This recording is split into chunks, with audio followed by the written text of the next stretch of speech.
So we're going to start off immediately and let's see what we can make of this.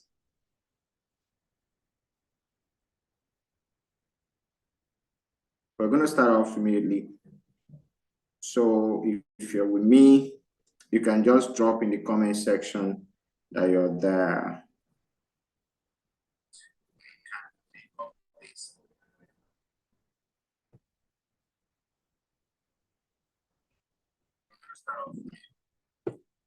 So you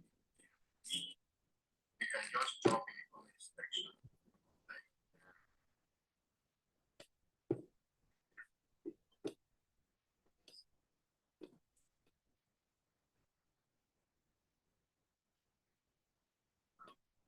Sorry.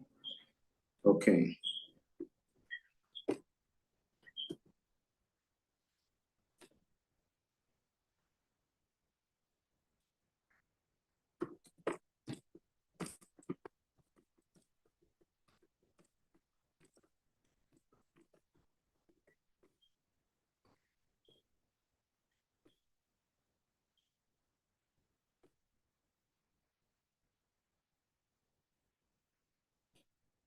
Okay. So let me project. Please confirm you can see my screen. Please confirm that you can see my screen.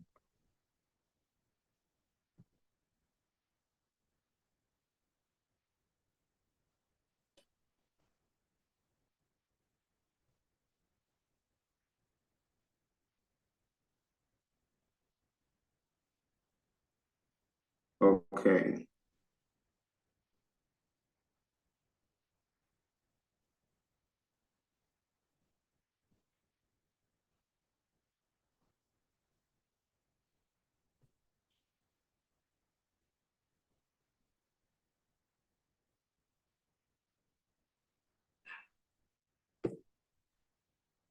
Okay.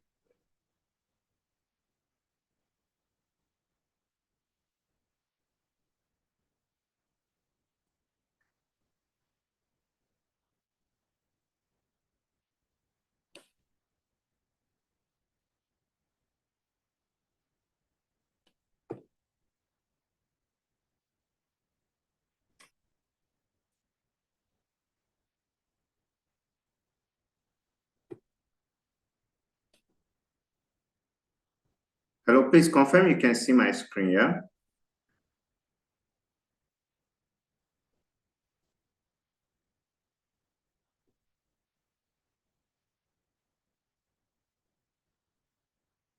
Okay, thank you. Thank you.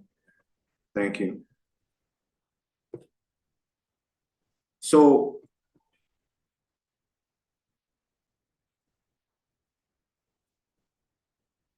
like I said, please ensure that you're taking notes of whatever we're doing. Just make sure you're writing down whatever we're doing, you're taking note, and we'll be able to get value for these. Okay.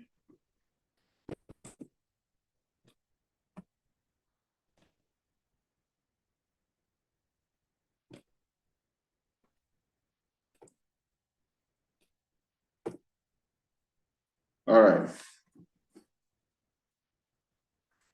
So the first thing we're going to look at today is the major tech errors humanity has experienced so far. What are the various tech errors that humanity has experienced so far? Pre-1940s, we had what is called the mechanical era. Okay, this was a very important era, that when it comes to technology, okay, then you had the mainframe and vacuum tube era. This was another important era as well, as long as tech was concerned, and reasonable progress was made. Okay, we moved on to the transistor, we moved on to the transistor and mini computer 1970s, and there is something I want you to know, that for each of these eras, right, to some persons, it was always something new. To some persons, it was always something exciting, okay? And they will go like, oh, maybe something is up, something has come up and all of those. And some persons took advantage. Some persons just laid back and try to find excuses why they shouldn't, okay? So starting from the mechanical era, where it was basically dominated by gears, levers, mechanical computation, and all of those. I mean, that was the era when you had things like the abacus, the mechanical calculators, and all of those. Whether we like it or not, this was the foundation of automation before even electronics. Okay, you move down to the mainframe and vacuum tube era, where between 1940 and 1950, that marked actually the invention of what we call the electronic computers. Okay, what we now call the electronic computers as well. Just a minute. Okay.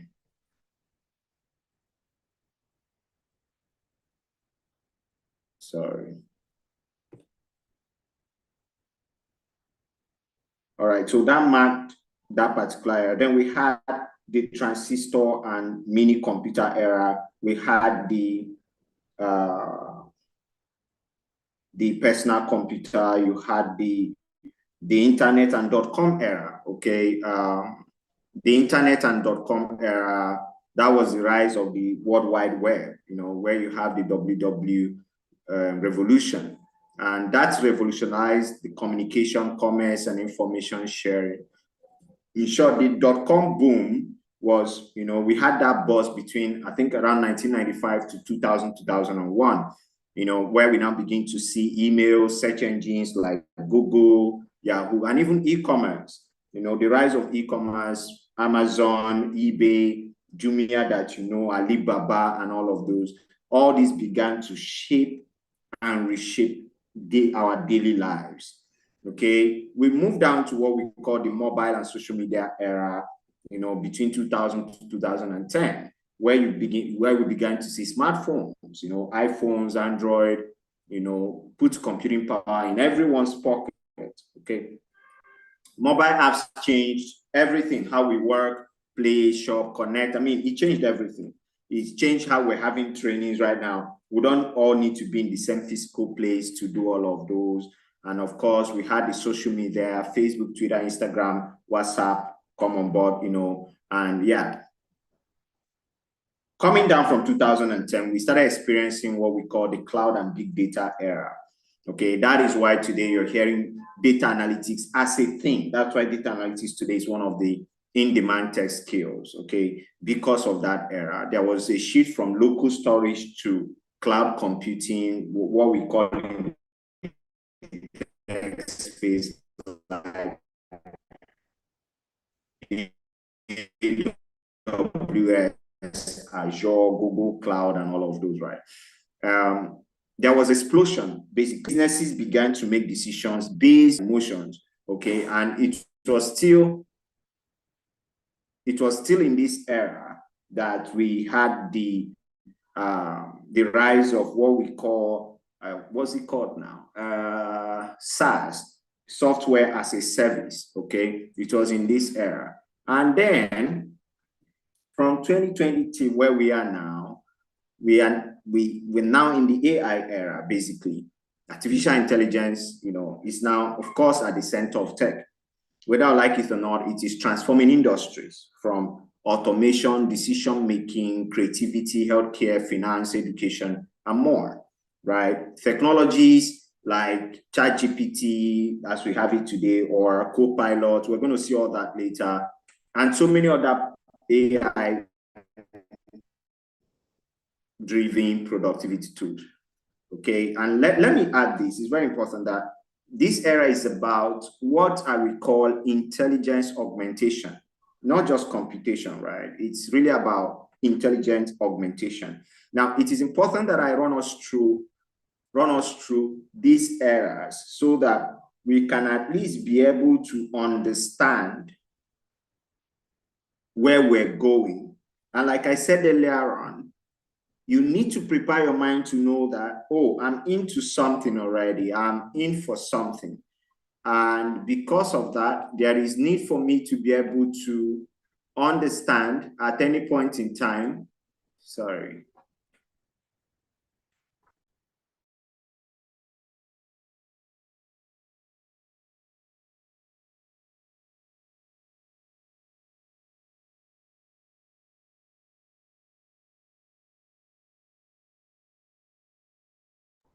All right. So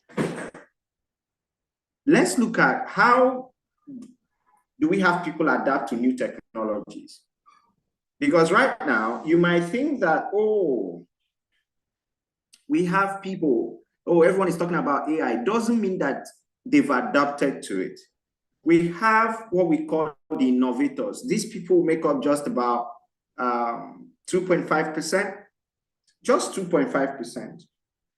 They are the people that we first try this technology. They're the ones that are going to innovate around with this technology. They are those who refer to as risk takers and visionaries, okay? They will be able to say, hey, I think this is where the world is going. Let's be able to, okay? And they began to innovate around that particular technology. Look at that percentage, just 2.5%. 2.5%. The next set of people are those referred to as the early adopters, which is why most of you are here. And my idea or my prayer is that most of you will be able to make use of this opportunity and make it count. All right. Early adopters. Early adopters. Just 13.5%. Trendsetters, opinion leaders, help drive acceptance. That's the set of people. Then you have, now start having more persons. They are careful adopters. These people come in when they feel like, okay, this thing, I think me too, I can do it, right? We call them early majority, just 34%. But I do not want us to be in this category. The years represent a large chunk of growth, but things would have moved on. It's not like you won't be successful in that phase or anything, but we are lucky now for you to be at least in the early adopters and become a voice and milk the system, use it to build around whatever you're doing at the early stages. Especially considering the fact that you're coming from Africa,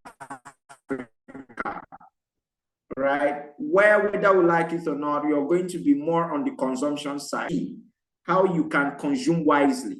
So it's not going to be them people laugh and hence they know. It's going to be about how do you be in the position where you're leading opinions, where you're among those who are controlling it. You see that, right? So number 3 is early majority. Number 4 is late majority. So these people, they are skeptical. They adopt only when mainstream, when it's like everyone, oh, all my competitors are doing it, or let's do it. It's just like there are people that in several industries like oil and gas and all that, most of them don't have solid websites. But they've been in business. It's now that they are seeing that, oh, they don't even have a digital footprint and all of those. That's when they are beginning to reach out to companies like us. Oh, can people build a website? And then you begin to scramble to start getting data, try to get, or do people even have pictures as to, and all of those kind of things, right? So they are late majority, but 34%, and they're often influenced by pressure. Then you have the laggards, right? These guys, they are last to adopt. They are so resistant to change and may never fully even embrace it. Okay, but like I said, we are we're doing everything possible to make sure that everyone here, you should find yourself in the 13.5 majority. Okay, so let's move on. Please don't forget, I mentioned something earlier on. Immediately we're done with the class for today, We've been able to stream it now on YouTube so that those who couldn't join on Zoom can join there. But we're going to pull it down once we're done. It might be there just for a day or two, and we'll pull it down. Okay, so this is a chart showing you what I said earlier on. So you can see the innovators, 2.5%. They are the tech enthusiasts. They're the one pushing and all of those. You have the early adopters. You can see them there. You have the early majority, you have the late majority, and then you have the laggards, right? Very important. Please, if you have questions, start jotting them down so that during the question and answer section, you can ask me. So, ladies and gentlemen, what is AI? What is AI? Because we said we want to learn prompt engineering, and we say it is the art of communicating with AI. And don't forget, guys, that there's something you must know. The AI you have here, the tools you have here is the tool that is available to someone in New York, someone in Canada, someone in UK, someone in Germany. But the difference between you and these people is how you can be able to use this AI to your advantage. To your advantage. And that's why we're putting up trainings like this, because this is what ought to be done. We don't have to sit on the roadside and criticize people and say, oh, people are no. If we become informed enough, if you can know what this is all about, you can be able to show members of your family, you can be able to carry your colleagues along, you'll be able to show them. If we build a tech-driven society, a society that is knowledgeable about tech, then it's a whole lot easier for us to maximize technology. So what is AI? We said AI is the simulation of human intelligence in machines that are designed to think, learn, and make decisions. So forget the big English, the original intelligence. And that will be the human intelligence. What we're trying to do, what AI is trying to do, is to be able to simulate the human intelligence in machines. That is, get machines and softwares to act the way the human intelligence is designed to work.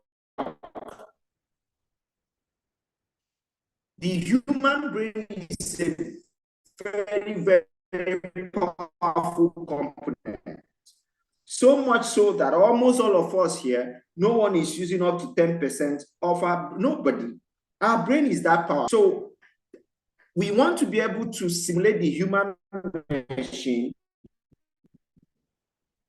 the human intelligence rather, in machines,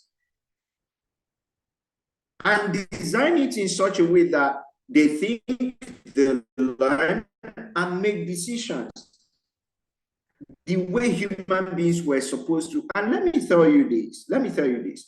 Why did you join this call tonight? Listen carefully. Information you've been trained to, you've been taught about it, you've learned it. You make a decision to say, oh, by 8 o'clock, I have to make sure I join this call, and something like that. Oh, Deborah said, your voice is not clear, sir. Confirm from other people. Please, if you can't hear me clearly, just say you can't hear me. But if you can hear me, let me know so I can continue.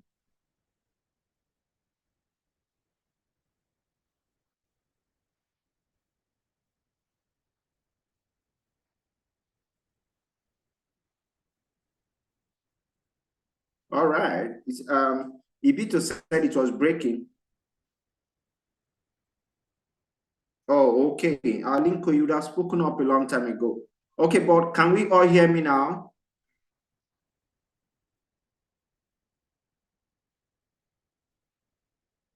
Oh, okay. All right. So, all right. Okay, much better now. Okay, all right. So, we're saying that artificial intelligence is the simulation of human intelligence in machines. All right. They are designed to think, learn, and make decisions. And I gave an example. I said, before we joined this call by 8 p.m., I informed you about it. I gave you information. I gave you data.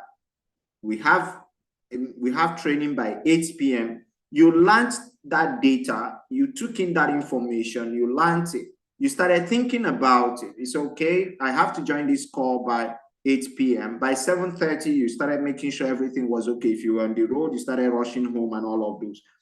And then you were able to make decision by 8 o'clock and say, I have to join this call by 8 o'clock. That is what artificial intelligence is trying to do. It is actually to simulate the human intelligence, okay, in machines. And these machines have been designed to think, learn, and make decisions. Now, pay attention to this. AI can work without data. So we must be able to feed AI with just enough data for it to be able to accept anything. I'll say that again. AI can't work without data. So we need to be able to feed it with data. So in building any AI machine, data is trained, or they train data. What do we mean by data? For example, let's say you go to the hospital, all right, and a lot of persons visited that hospital today. They will take their names, they will run tests. Everybody's coming with their own problem. They are saving this thing. That's data. Their age, their blood group, their height, maybe their weight, if it's their gender, all these are data. Now, over time, we'll be collecting that data and we'll begin to train it. We'll begin to train it. Okay, we'll begin to train it so that if we ask this particular thing, we'll be able to get it because we've trained that data. AI helps automate tasks, analyze data, and then generate insights at scale. We can automate tasks because we've given it enough data so we can be able to automate tasks. And don't forget that AI is for you. AI is not against you. And this is the message you should carry out to everyone. AI is for you. AI is not against you, okay? Now, there are different types of AI. We have AI based on functionality. We have AI based on functionality. And based on functionality, there are three types. There are three types. Narrow AI, most times we call it weak AI. Strong AI and super AI. Narrow AI, general AI, and then of course, super AI. Okay, now, just a minute, guys.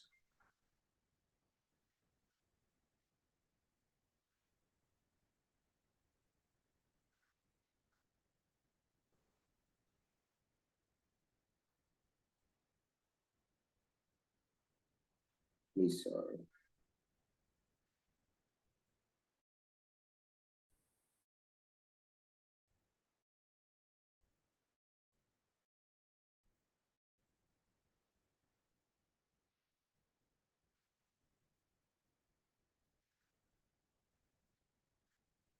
Sorry, please, I'm trying to send the link to, okay.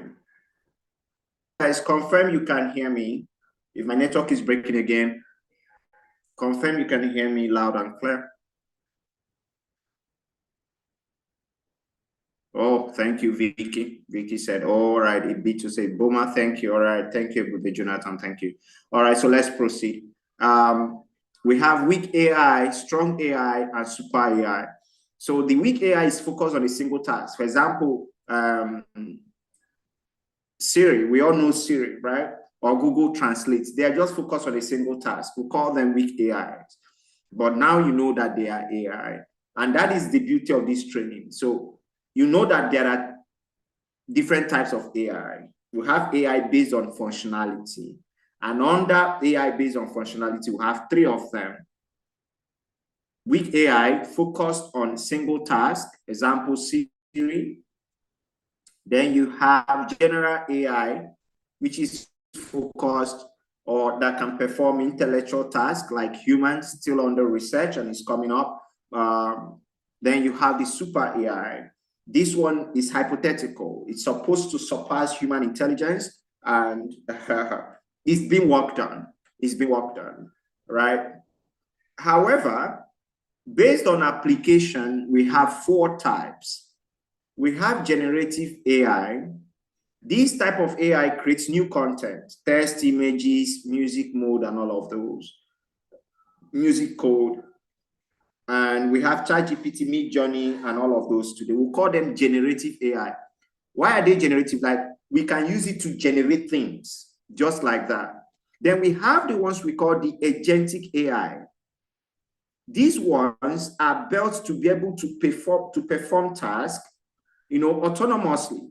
They can make decisions with minimal human input. That is, you don't have to be there so much as a human to tell you what to do. All right, so we have the Auto GPT today. We have the AI-driven customer service bots and all of those. You don't need to be there too much as a human to tell you what to do. We call them agentic AI. They are AI agents. So that's the difference between you now and just someone saying AI, that you have the knowledge as to, oh, these are the different types of AI. And that's what makes you a professional, because, just take, for example, like a doctor, right? Let's take, for example, a painter. It is not that you can't buy to the market and buy paint. You can just go and buy brushes and all of those. But because you don't understand the principles of painting, when you paint and the painter paints the other part of it, the difference will be very clear. But you might all be using the same tools. So that means the problem is not the tool, guys. The problem is not the tools. The problem, not the tools at all. The problem is actually the principles. That you need to understand the principles behind this thing. They will just be you. It's you that would know. It's not like every other person. That's what makes you a professional. That's why you charge somebody and say, I can do this for you. And the way I'm going to do it for you. And people are wondering, why are they hiring people as prompt engineers? Why can people apply now and say, I can do ABC for you using AI and all that? Why are they hiring people who have AI knowledge? I shared a data with you in the WhatsApp group, and it came from very extensive research while we were writing our book, right? So we have the predictive AI. This one uses data to forecast outcomes. All right, so we'll give you data, real-time data, and we can be able to forecast outcome. For example, stock price prediction, weather forecasting. Then you have decision AI. This assists businesses in making informed decisions. We call it informed AI. For example, fraud detection in banks. Please, I hope we are taking notes. If you're with me so far, just type hi in the chat box. If you're with me so far, type hi in the chat box. Hi, I love you guys. You guys are amazing. Thank you.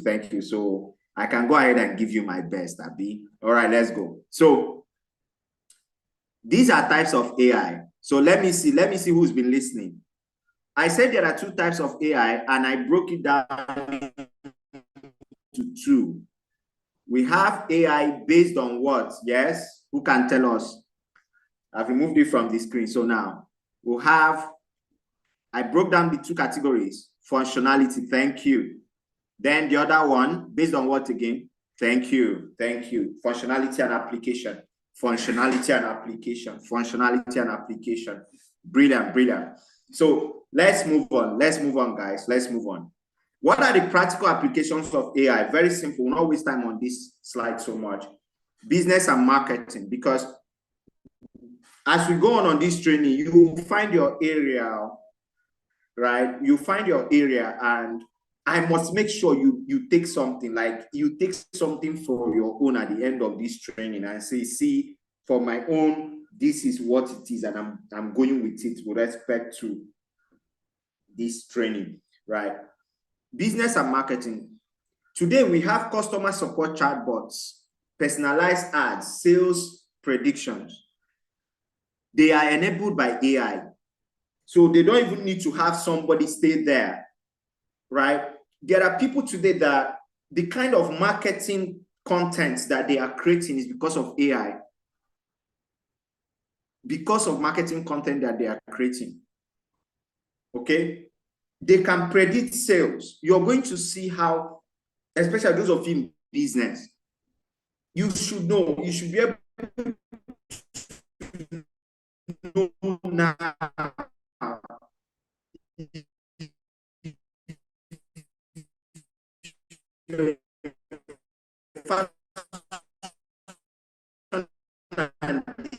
design. You can leverage AI to know exactly what you should be doing if you're all we need to do is feed it with the right kind of information. Table. So please, can somebody just confirm you can still hear me loud and clear? Can anybody hear me? Oh, so my voice is breaking. Okay, so let me hold up a bit. Are we stable now?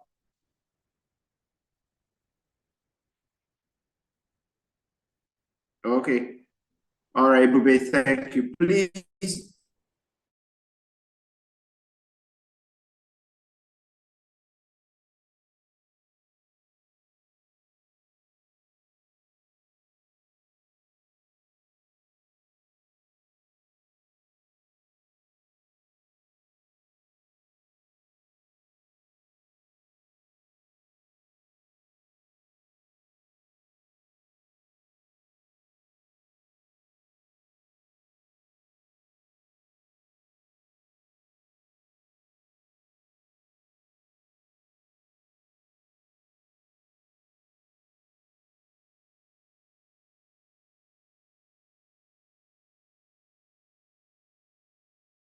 Please, can you hear me now?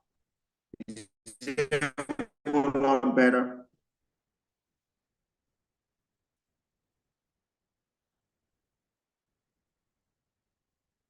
Are we good? All right, thank you. Thank you.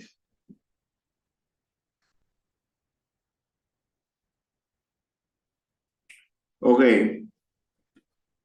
Business and marketing, guys. Business and marketing. It's one area. Those who understand this right now, they're taking advantage. Some people are creating amazing stuff for their businesses because they really, really do understand it.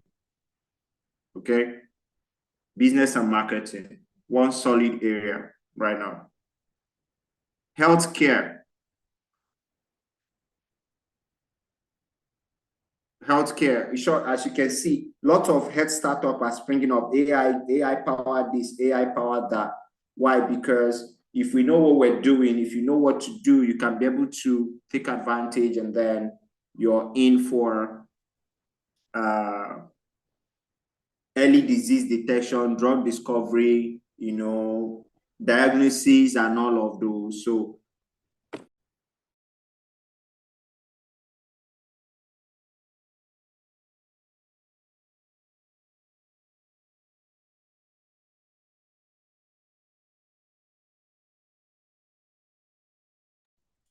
all right, so education, personalized learning paths, auto tutors, automated grading, and all. You're going to see all of these. We're going to break it down so that we understand as we progress in this training.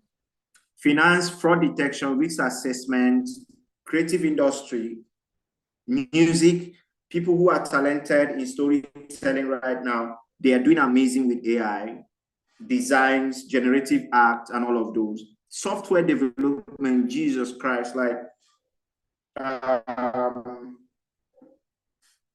developers are doing awesome stuff with AI right now. The things that could take them 3 months to build, they are building it right now in 6 weeks and 4 weeks. Why? Because of AI code assistance.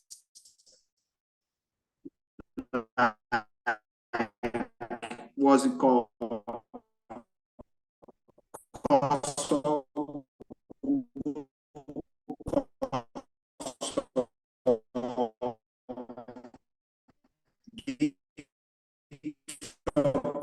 Copilot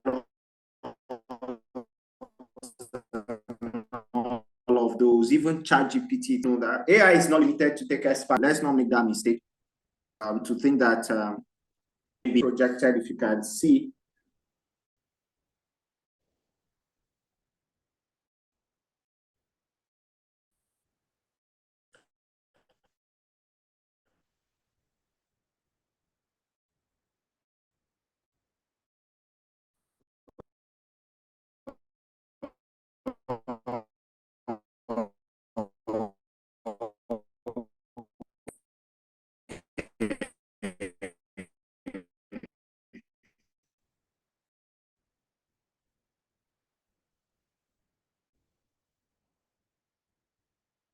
just let me hold up a bit.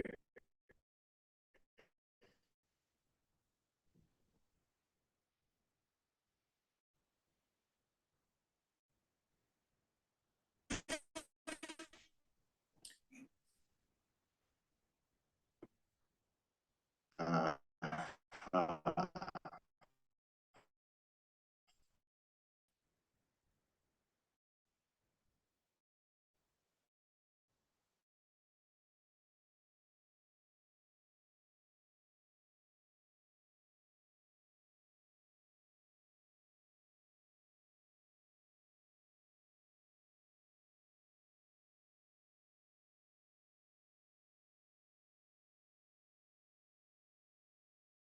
all right, if you can hear me now, you need to say we know here again. No, please, if you can hear me now, say hi. If you can hear me now, say hi. All right, thank you, Boma, Kenny. Thank you, Grace. Thank you, Bito. All right, so let's go ahead. Let's go ahead. Okay. All right, sorry.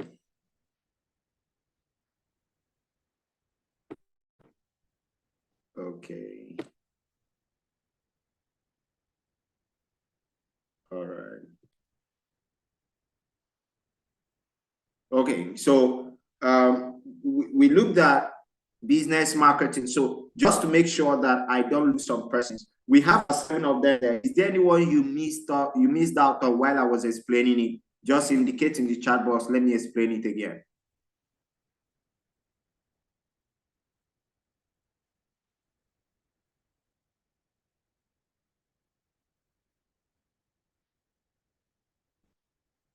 Yeah, is there anyone? I talked about business and marketing. I talked about healthcare. I talked about education. I talked about finance. I talked about creative industry, how people right now who are very good in storytelling. Okay, someone said he missed finance. So yeah, AI right now is doing an amazing job in even algorithmic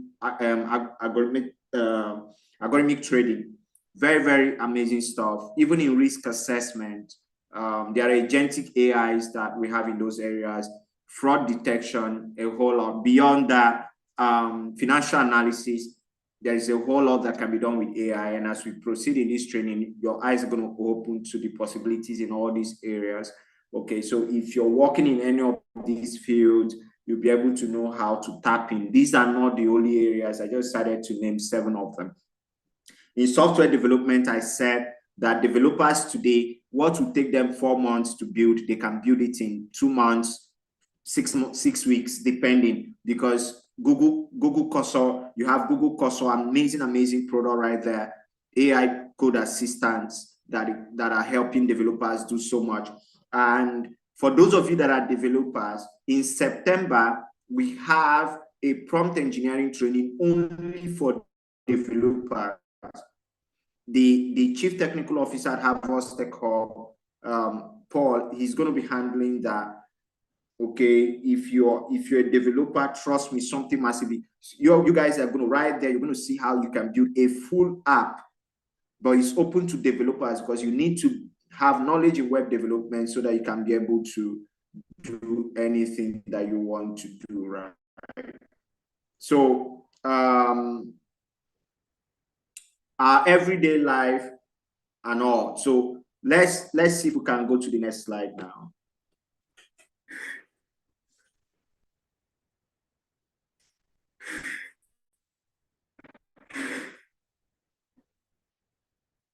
Okay, so I'm going to ask us if you can still hear me. I'm going to ask us a very funny question. So far,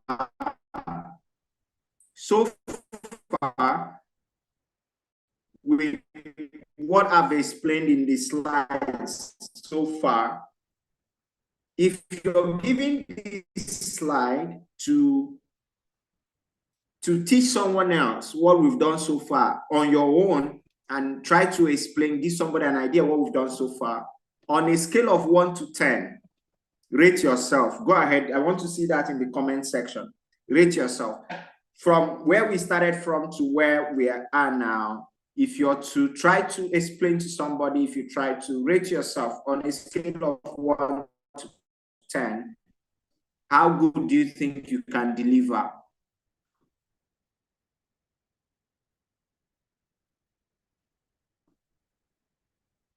I like that. I like that. I like that. Jaja Rosemont said 9, 8. Beautiful, beautiful.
I'm impressed. I'm impressed, guys. Super, super, super impressed. But then I think I picked out one person. And Boma Kenny. Boma Kenny said 3. Boma, why did you say 3? Boma, why did you say 3? I know most of you are saying 4. It's not because you probably don't understand, because you're scared to explain to somebody. Boma, why did you say 3? Okay. She said that was a mistake. Okay. Who has said 3?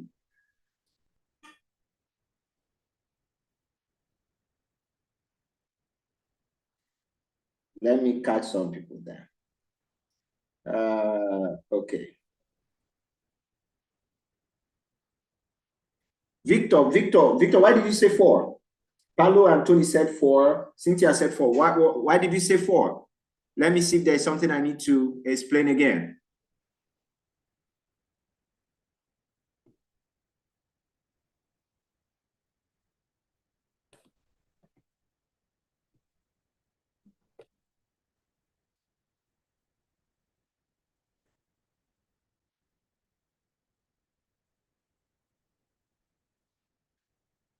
Okay.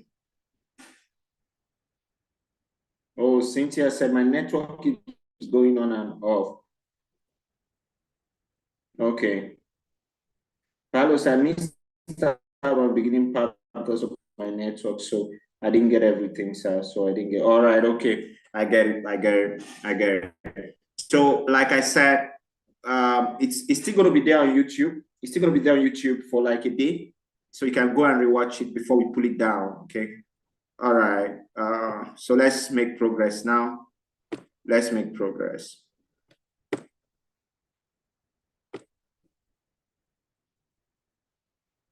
Yeah.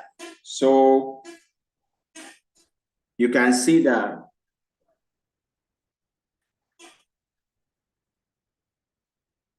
what separates a frustrating interaction with an AI tool from a truly productive and insightful one is the quality of the conversation starter, and it is called the prompt.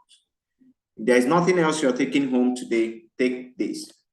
That the difference between the person that is going to feel frustrated using AI and the person that will be productive and insightful with an AI tool is the quality of the conversation starter. And that conversation starter is called the prompt. The prompt. I was having a conversation with a friend of mine, Cheesy, today. And during that conversation, we're talking about AI and all that. And I said, people don't think and ask themselves, why is it, for example, it's called ChatGPT? Why is it chat? It means that there is going to be a conversation. And for conversation to make sense, means that I'm going to talk to you and you talk back to me. And it also means that we have to be talking about the same concept. So you can't be asking me, how are you doing? And then I'm saying that, do you know that whale is the biggest fish in the river and all of those? We must be able to be talking about the same concept. And as the conversation progresses, a time will come when I can just quote you based on what you said yesterday, and you can quote me based on what I said 2 days ago, because we've been having constant conversation. But in all of these, if we must get it something truly productive and insightful, what changes the game is the prompt. The prompt. The prompt. Don't forget, guys, the prompt. That is what determines if you're going to feel frustrated interacting with the AI tool, or you can be able to actually, for real, if you can actually, for real, get anything truly productive and insightful from the AI tool. And it all depends on your prompt. All right. So what is prompt engineering? I think we just have about a slide or so to go. What is prompt engineering? What is prompt engineering? What is prompt engineering? Just a minute. Yeah. So we said that prompt engineering is actually, sorry guys, let me take a glass of water.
All right.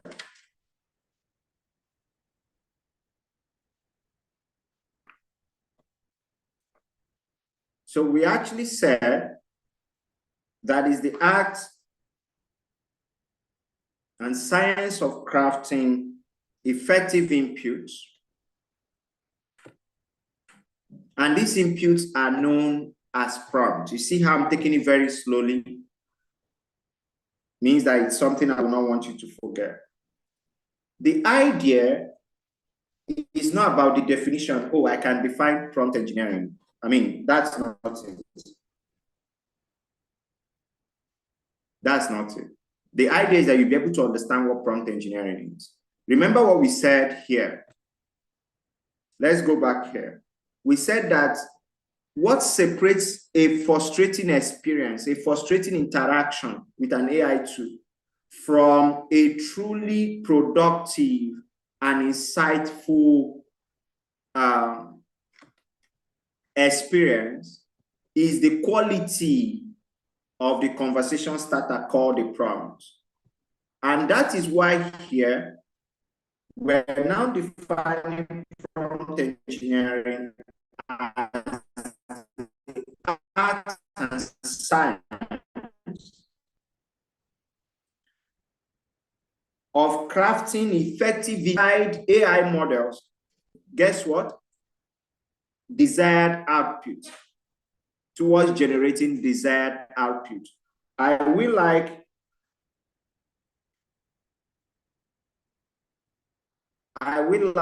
to please take note that let's not just say generating output. Let's say generating desired output. So you help me add that if you're jotting down. Not just generating output now, but generating desired output.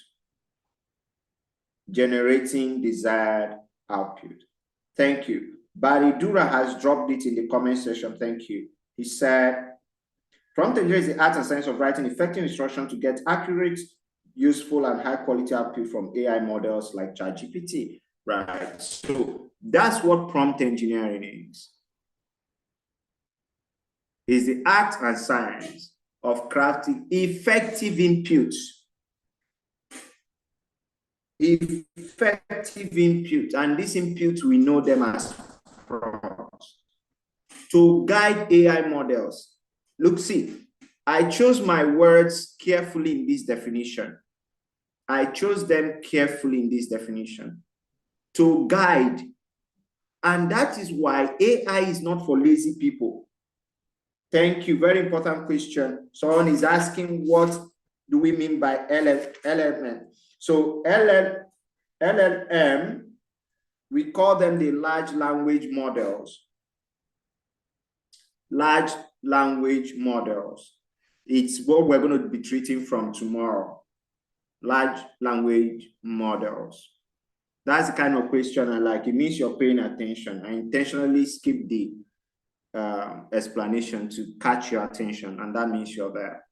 So to guide AI models, it means, yeah, shalom. I said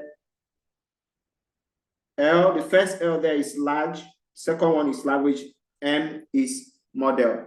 The small letter L is because it's large language models. That's why the S there is small.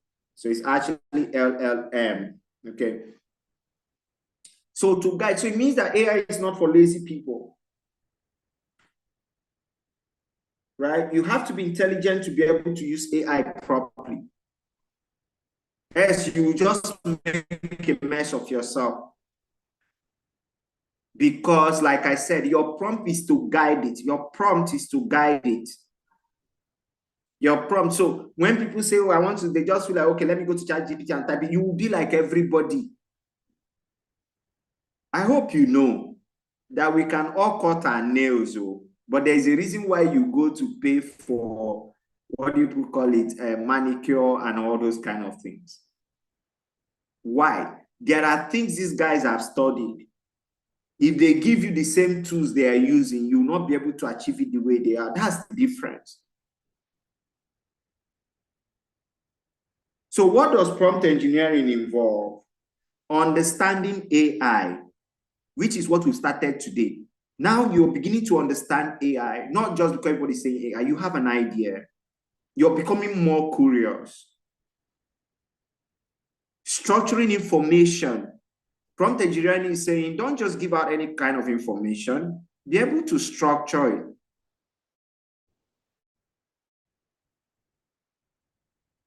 Providing context, iterating and refining. This is actually what prompt engineering involves. Okay, this is what prompt engineering involves. All right, understanding the AI, structuring information, providing context, iterating and refining. So we're not just going to be able to say we're putting our inputs, we're going to provide context. Because check the definition again. We want to be able to guide the AI models. We want to be able to guide the AI models. So we need to provide context. We have to iterate. That means we have to go back, do it again. We have to go back, do it again. We have to be able to go back, do it again. These days, some persons have started using most of these elements, one of the things they do is that they will just go, just type in whatever result they move. No, they don't even iterate. They don't even try to get several options. Because as we proceed, you come to see that AI is not all-knowing. It needs you to guide it to be able to get results. The only thing it has done for you is that it has collected some data. It's just your ability to trigger it and get result from the data it does have, and you refine, okay? So what does prompt engineering involve? Understanding AI, structuring information, providing context, iterating, and refining, okay? And remember we said in prompt engineering, this is the art and science of crafting effective inputs.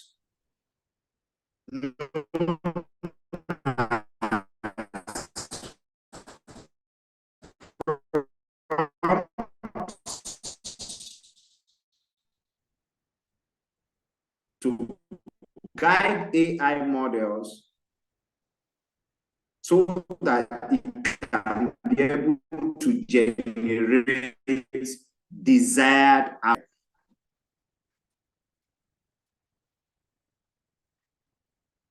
Okay, so now let me ask you.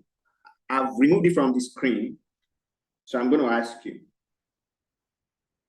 Go to the comment section, write out 5 keywords you got from the definition of prompt engineering. 5 keywords of your own. Let's go. 5 keywords. Just try. But if you remember just 3, no problem.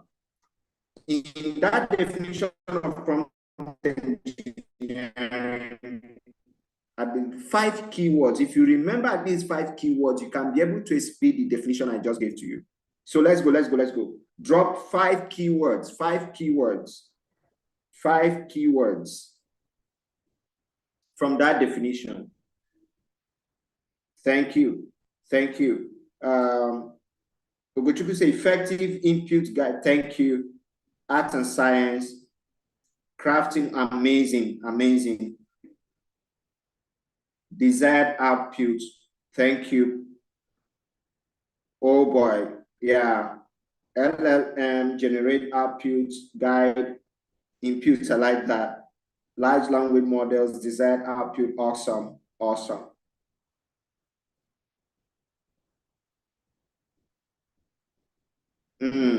Amazing. Science, art, crafting, effective inputs, desired output. Art, science, inputs, generating output, that's right. Desired output,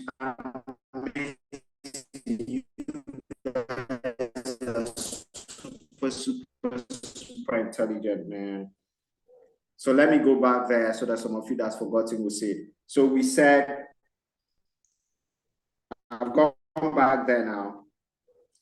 Some keywords you should take note of.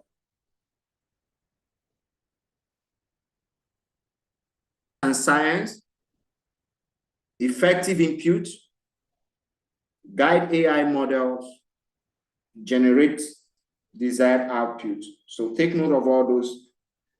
So just remember, prompt engineering is the art and science of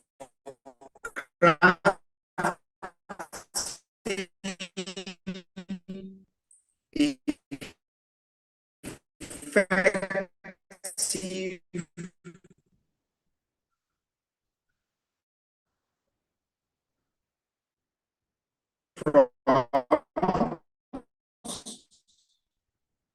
to guide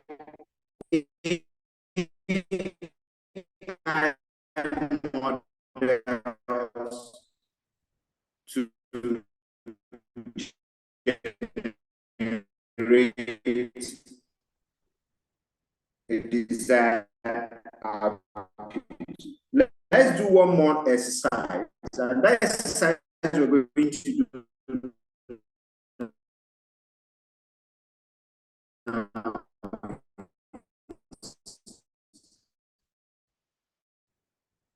I'm leaving this definition on this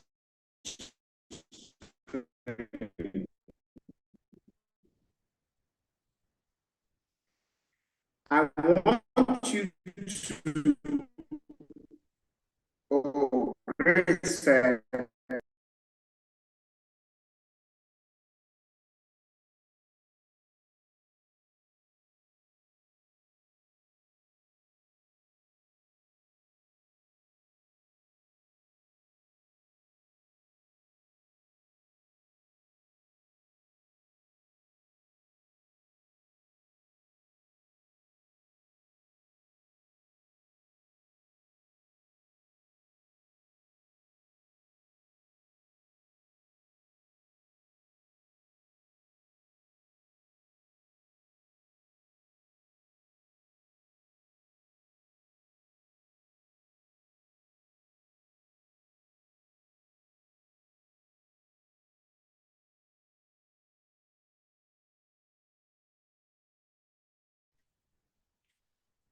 All right. Uh,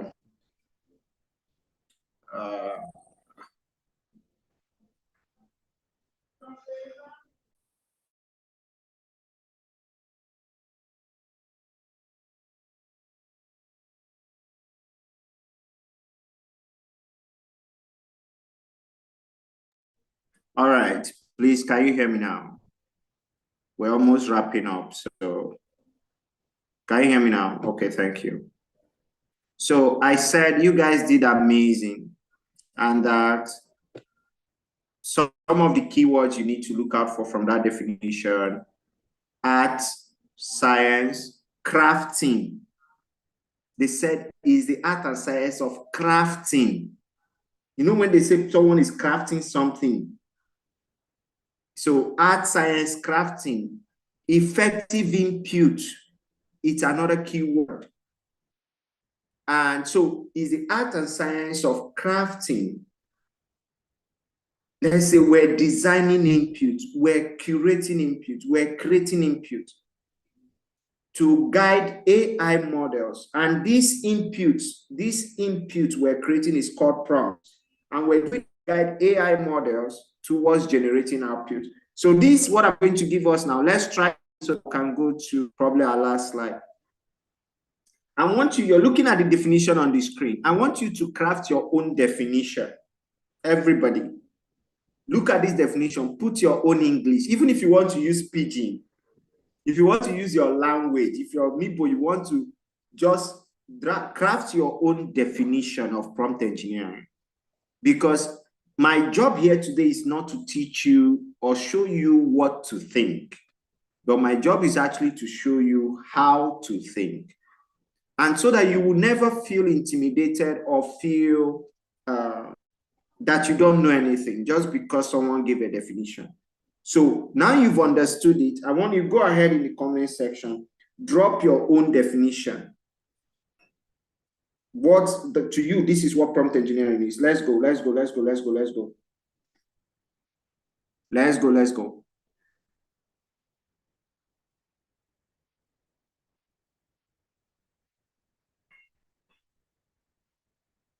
What is prompt engineering to you?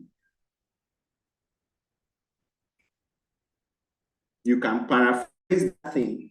Thank you. This one says, prompt engineering is the art and science of creating quality conversation with AI using prompt to generate your desired outputs. Oh my word, I like this. Ebube Jonathan, can we prompt engineering is the art and science of creating quality conversation. Then after the conversation, you put prompt, right? Please. This one says, confidence says, prompt engineering is the process of giving AI a meaningful input. I love you guys. I love you guys. Which will guide it to produce a meaningful output as well. Light Lady will say, prompt engineering is the ability to structure an effective input which guides the AI model to generate a desired output. Whoa. It is the process of creating instruction to guide AI to give desired information output. Gift by Swat, thank you. Prompt engineering simply means giving a command in my head to a machine filled with wires so that it can improve it to give me a better. Who is this? Ibito Azeri. Hi, Ibito, you killed me this night. You're good. Then Calio Prosper said, prompt engineering is the concept of generating our expected output by feeding quality input. So Calio in bracket, we can now say prompt. That last part, we can now put bracket prompt. Prompt. Oh God. Please, George Godwin, you on this call. Help me screenshot these results. You guys deserve an award. You guys are good. Let me give another person this assignment as well, so I will not hear stories. George, please help me screenshot these definitions, please. Please help me. Light Lady, please also help me, please. Confidence, help me, please screenshot them. More are coming. Just screenshot it. You send it to my WhatsApp. I love this. Amazing. You guys have made my night. So let's go. Prompt engineering involves the following: understanding AI, structuring information, providing context, iterating and redefining. So I'm giving another assignment.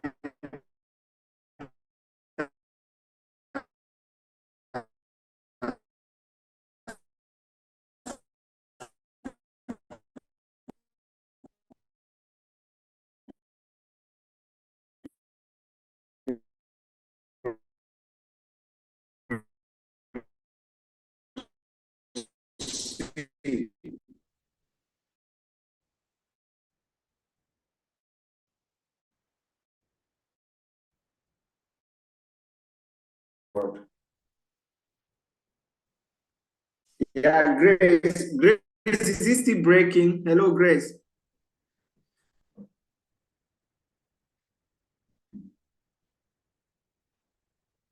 Solomon said there's a break in transmission. Okay, it's fine now. All right, it's fine now. Thank you. Precious Oluchi. Precious, please do well to help me screenshot. Help me screenshot, please, those things as much as possible. You send it back to my WhatsApp. Thank you. So I want to give another task so that I can move on. We said prompt engineering involves understanding AI, structuring information, providing context, and iterating and redefining and refining. I need somebody to give us an acronym that we can use to remember this thing we say prompt engineering involves. Give us an acronym: understanding AI, structuring information, providing context, iterating and refining. So give us that. Someone said OSP.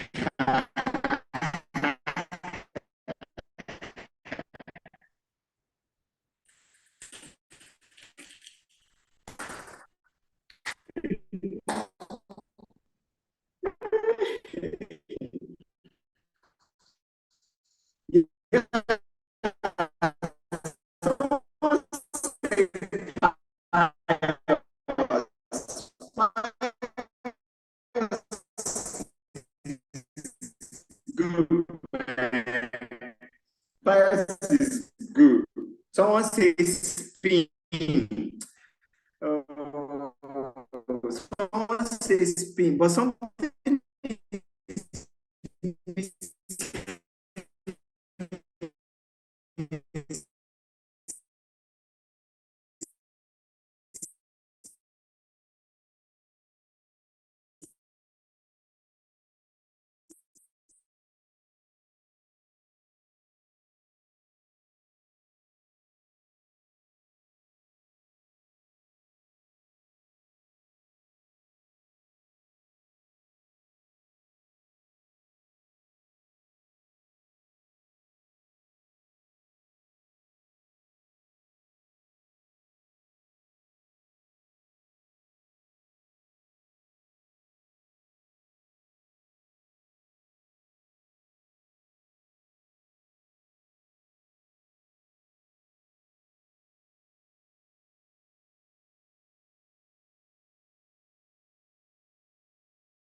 So I was saying that with BIOS, I remember that you guys generated it, so it is trademarked to you people. It's trademarked to you people, I promise you. Anyway, I have an acronym I use. I think it's in my book, but you see this BIOS, I prefer this one. And whenever I'm going to use it, I'll give you people credit that it was from you people. Okay. Yeah. Jaja Rosemont said there's one that Jaja Rosemont dropped down. It's cool. Yeah, Sipu. That's another one. All right. So let's probably look at, I think that should be our last slide for today.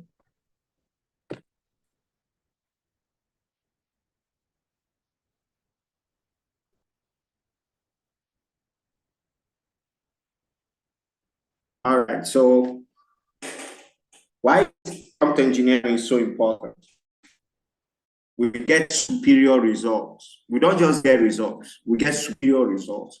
We get professional results. We get results that sounds like humans. We get results that are trustworthy, results that are, it boosts efficiency and saves time. If you're writing the right prompts, if you're writing the right prompts, it will boost efficiency and it will save time.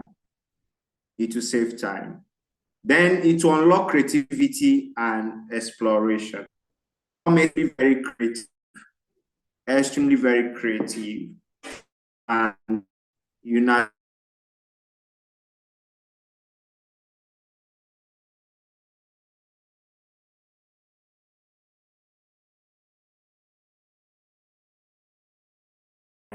Limitations.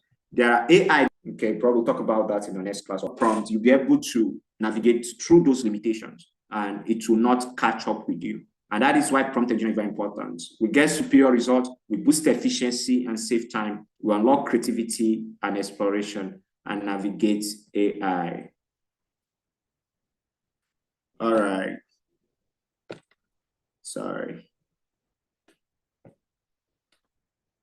Okay. All right. So announcement. So to fully participate in the practicals, kindly ensure you already have accounts on these platforms. Please take note, not all of them.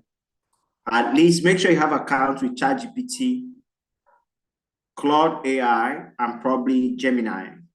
Okay, but ChatGPT at least. Okay, another alternative would be DeepSeek, but you can have accounts with these platforms so that when we get on the hands-on, we'll be able to make sense out of it. Okay. You can also get Bing Copilots, especially those of you that have Edge on your system, Bing, Copy.ai, Jasper, or Pole. So, but like I said, if it's only ChatGPT, you can install or create an account if you're using your laptop. You can do for Claude and all of those. That's very, very fantastic. So before I give room for questions, please take note that we might be having a special section on Saturday evening, like early afternoon, for business people alone before the usual evening section on Saturday. All right, I'm checking how my section is going to go. It's just, there is nothing, it's just a question and answer section with business people. I'm going to blow your mind as to the opportunities available to you and the kind of questions you should be asking right now. Most of you in your businesses, you're behind. AI is going to open up an avenue that your big competitors are not seeing, that you can latch on right now. They're going to be looking out for you to do a whole lot of stuff. I'm telling you. So that section is going to happen. I'm going to make sure, I'm just going to make everything possible to make sure that that section happens. It's going to be strictly for those that are running businesses. Okay. In short, I'm not preparing any slide for that. It's just going to be conversation, question and answer. You pour out your heart. You tell me what you're doing. This is what you're doing. Maybe we'll combine it. Business and those who are like lecturers, doctors, and all of those, on this call. I checked the registration. I was amazed. There are doctors, there are teachers, there are a whole lot of people here, people in various career paths that are part of this conversation. So it's going to be question and answer. You just pump me the question until we're tired. If we're going to start by 2, we're going to be doing it. If you're done, you can go out, do just like that, and we'll wrap up by maybe 5 or 6, of course, and then come back by 8 for the general class. So it's a promise I'm making to everyone in business. So we're going to make that happen on Saturday. So let's go to question and answer. Please drop your questions. Drop your question.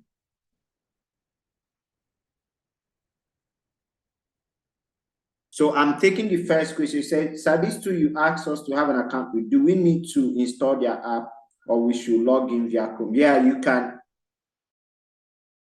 You can just log in. Most of them does have apps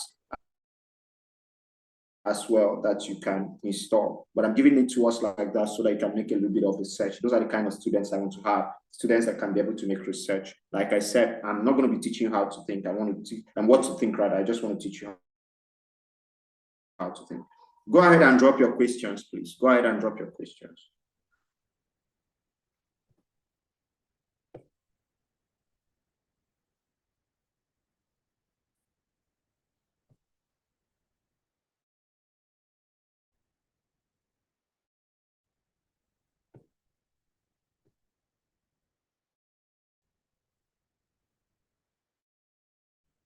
Okay. Gift by Swasa. What of those intending to start a business for the Saturday class? Well, if you're setting you want to start it, because I don't want you to come and waste your time. If you're setting you want to start a business, that's early, that Saturday class, this special, let's call it prompt engineering special for Saturday. I'm the one sacrificing to make that happen. You can join, no problem, but just be sure. Can I please show the screen for the main tools again? Alinko asks that, yes, sir, ma'am, I'm doing that right away. Anything for you. So I guess you can see it now. Yeah.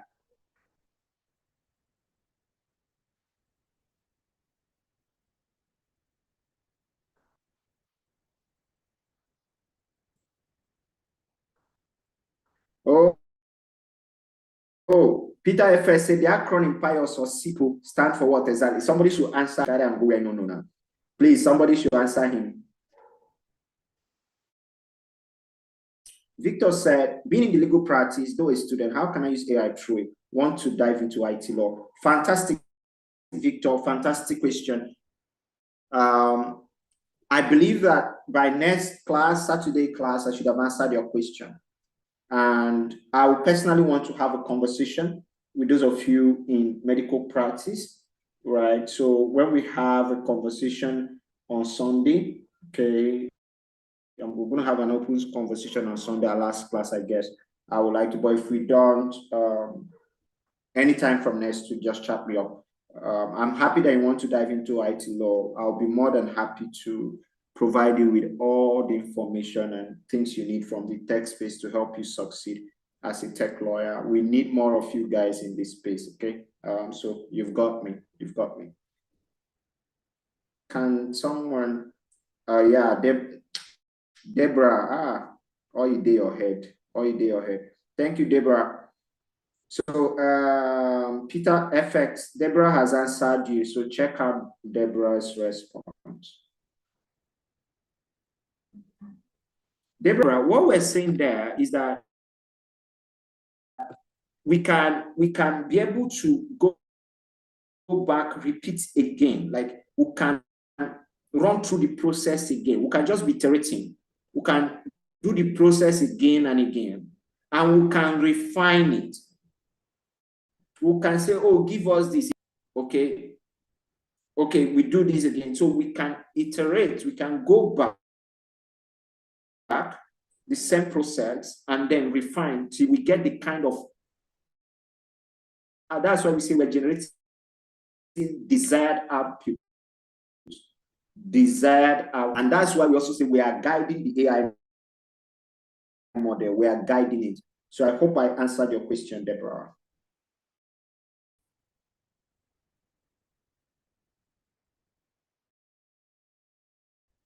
Shane said, I'm a safety professional, want to come into tech space and you can sell. Okay, Shane. Okay.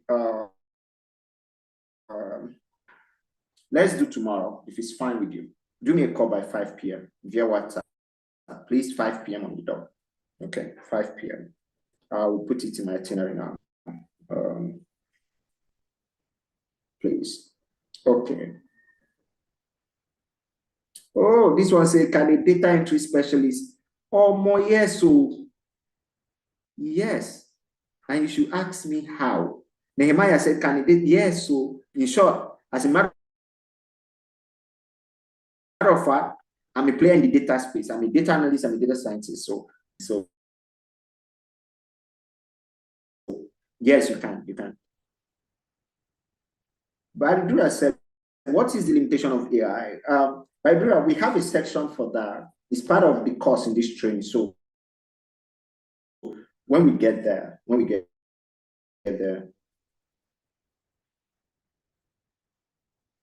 yes. But those who don't join today and tomorrow, they will not be able to join again. They will not be able to, they will not be certified or something.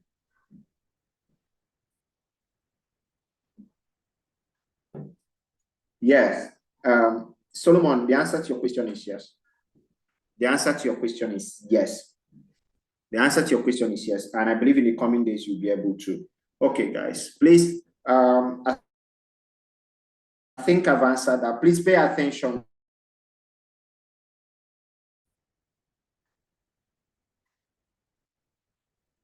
I will open the WhatsApp group. Listen, no, it's part of our criteria for. So, Deborah,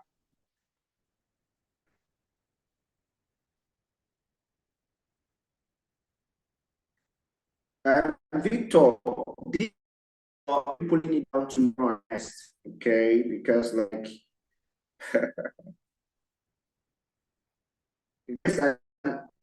just chat me up on WhatsApp, mention to me, or you can take a screenshot of this, your question, Grace, and then.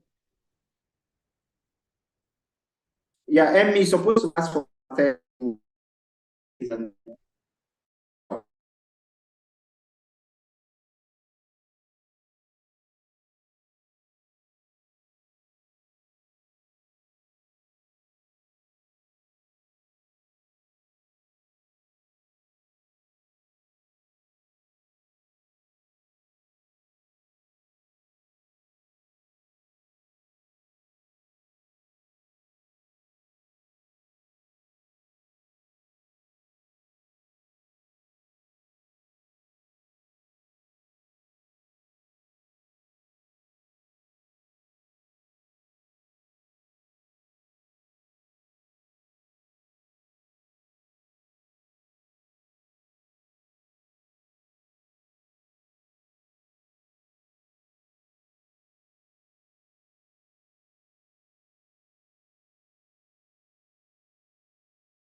Okay, guys, please listen up if you can hear me. I'm the one here. So I'm saying that I'm dropping an assignment, right? The assignment is simple. Just listen. Drop your full name, and then 10 things you learned from today's class. 10 things you learned from today's class. I'm going to open the WhatsApp group, and then after a while, I will close it. Deborah, and let's say Shalom. Deborah and Shalom, and wait, yeah, George Godwin, and then Ibito Azeri. 4 of you, Ibito Azeri, Deborah, Shalom, and George Godwin. The 4 of you will take care of that. You compile it and send back to me. Please, your full name, 10 things you learned from day one. Thank you, Paulo Anthony. God bless you. Paulo Anthony, as your full name, then 10 things you learned from today's section. Take note that we're going to be dividing us into groups from tomorrow, and I'm doing it based on the task. As you submit, we're going to have you. Shalom, Braid, please. Right. Yeah, this particular Shalom that asks this question, this particular Shalom. Any of these Shalom that I don't know, I just saw a name Shalom there. So anyone that has this question. Okay. So, yeah. So, as you pick it better, listen again. The assignment is simple. Paulo has already dropped it in the chat box. So maybe Deborah and Paulo will drop it again when I open the WhatsApp group. Your full name and 10 things we learned from today's class. 10 things. If you want to be detailed, be detailed. I'm going to open it a little bit for a while, so you're able to drop that. So I wish us all the best. Tomorrow we'll meet again by 8. We should be able to finish by 9:30. Today we had a lot of hiccups and all that, so we'll be using a stronger network for tomorrow. So thank you so much, Imadara. Like, I'm so excited you're here. So let's do this again, guys. Tomorrow, we just touched it a little today. Tomorrow, we jump in. Tomorrow. We jump in. So thank you, everyone. Thank you, everyone.